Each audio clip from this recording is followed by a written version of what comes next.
Merry meet all, it's Midsomers Litha here in the Southern Hemisphere, and I'm sharing one of my crafties, and this crafty is a contemplation pillow. So I typically like to go journeying when I'm being good and taking care of the spiritual side of myself.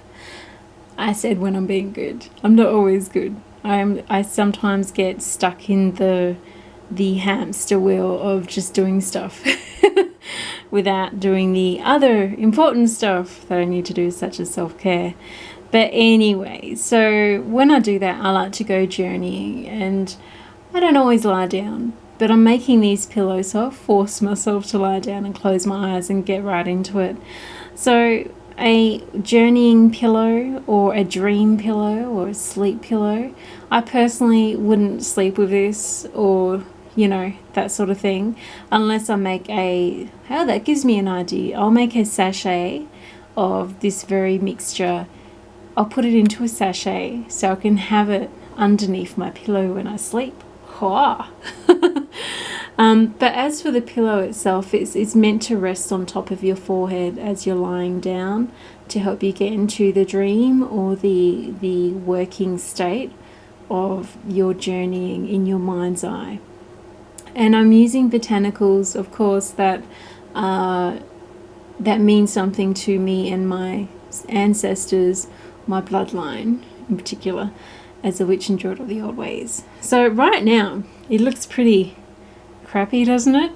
It actually looks quite pretty when you have all the individual ingredients laid out. But can you see how it's almost like pillow stuffing? The secret is using either silver dust, which is something I love to use at midsummer because it's like sea foam anyway, or lamb's ears, because it actually blends like cotton wool.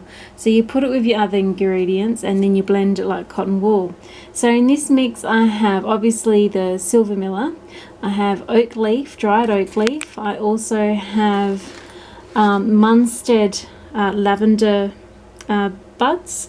I also have the Spanish lavender petals, which you peel off the lavender heads, and they're blended all together. And now I'm going to add some citrus peel, some orange peel powder, and barley.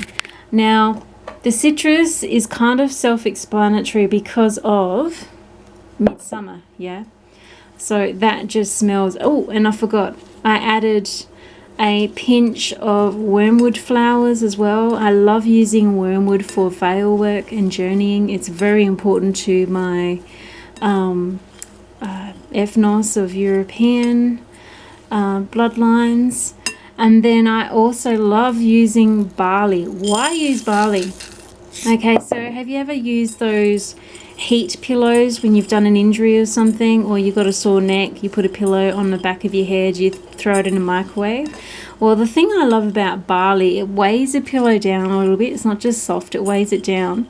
But also, it's kind of a sing back to the gladiators, the barley men.